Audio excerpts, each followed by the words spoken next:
Colombia. So if you know any conservation efforts out there, please lend this species a hand, okay? So Rico and Eslan are going to head back into their free-range day. We're going to say goodbye to them. Now we're traveling to a small, beautiful island called Madagascar. We can find a species of primate that is green, black, and white, made famous by the movie Madagascar.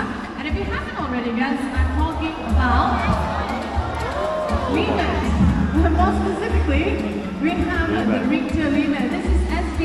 Where's from SB? Okay, now this is one of the training sessions I mentioned to you earlier. So as we move along, I'm going to explain a couple of the tools that we very commonly use in training. So firstly, you might notice that my colleague Prem is holding onto an orange stick that's called the target. The purpose of the target is to guide the animals to where we want them to be. So we're going to target somewhere, we're giving them a very simple visual instruction. Right now we're going to show you a vertical jump. And then we're just a warm-up by the way. Can I actually go even higher? So shall we try that one more? He's showing off his extra skills. Okay, one more time, let's be a little bit higher.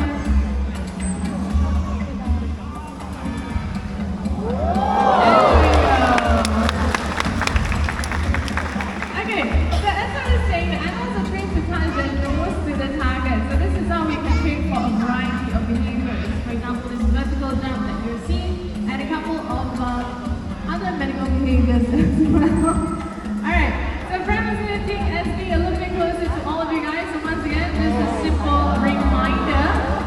Okay, please remain seated, please keep your food, and please, whatever you do not try to reach out to touch the lemurs, or well, lemur, because they're very shy and sudden movements may spook him. Right? Now another very common tool used in training is what my colleague Prem has, the whistle. The whistle is what we call a bridge, and that's a signal to the animal that they are doing something correct, and so they expect a food reward. Now when we're talking about food rewards, we always use the animal's favorite food. So in this instance, SV is a herbivore. So his favorite food are things like apples, bananas, and if he's very lucky, sometimes a little bit of grape. Now another really cool thing about male ringtail lemurs is that when they're having arguments, they like to do something called stick fighting. So what they will do is wrap his tail on a sandblast pinned on his wrist as well as up on his shoulders. And he will take his tail and wave it at his opponent. So basically the smelliest lemur wins the argument.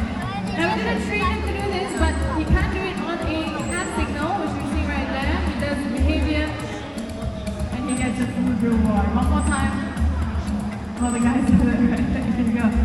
You know what, all these things that you learned about training today, these are things you can practice at home as well if you have any pets. And if you don't have any pets, you can also train your husband, your wife, or your children.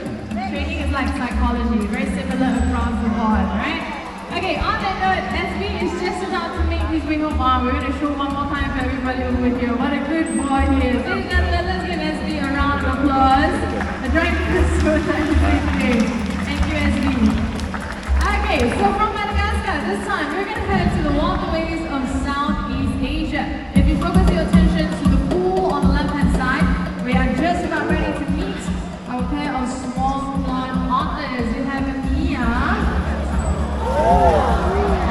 Sloan. And they're going to do a little bit of swimming for us today.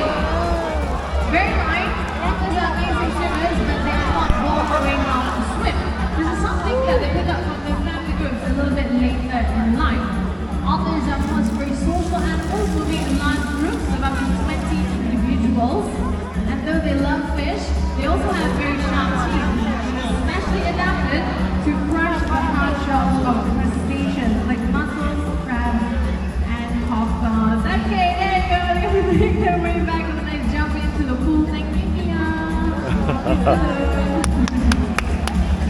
Okay, you know what? I know that was a little bit fast, but not to worry. We're going to bring out a third of our office. You're going to get a good view of him, but he needs a little bit of time. So before I bring him out, let me talk about a very important social message. And the Asian small blood otter is an animal found in the waters of Southeast Asia, even right here in Singapore. But the animals in this region face a major problem, which is pollution. And there are a lot of simple things we can do to help help. One of the easiest is cleaning up after ourselves. So today, you might have noticed up on stage we have a few rubbish items, a few tin cans and plastic bottles. So now our recycling ambassador is going to join us and help us with a little cleanup. Okay? You can hear him already actually. Wow. Check, hi check. Okay, Wiz, you ready? 捡垃圾。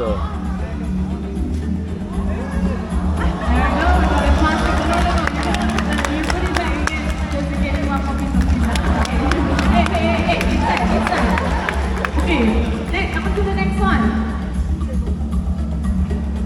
You know, just because you put it in and out, it's not going to get involved. Once is enough. Move on. Okay, there we go. Good job, Chris. One last one. One last one. And there we go. Oh, one more. Yeah, what you have to do is interview. Yeah, last one. You got it. Hey!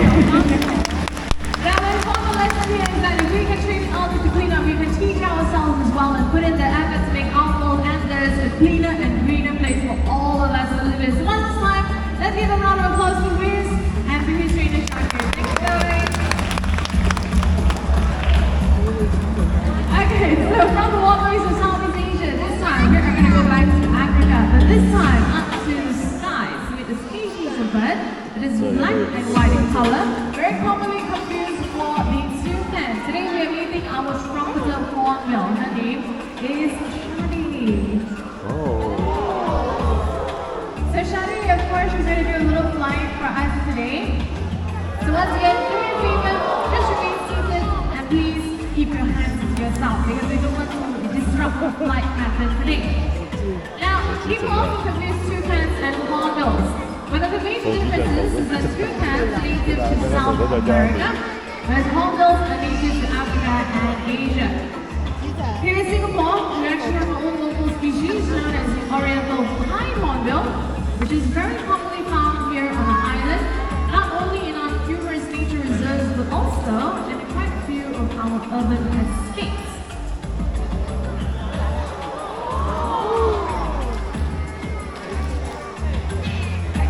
Now, if you have a good look at her beak, you'll notice that above her beak, she's got a small growth that is called the cusp. The cusp is much larger in a male hornbill than the female, and that's one easy way to distinguish between the two. Hornbills are also notoriously vocal animals. Although she's called a trumpeter hornbill, she actually sounds a lot more like a crying baby. So, on her last flight over to me, we're going to listen out to her calls, and then we're going to demonstrate her agility. Are you ready?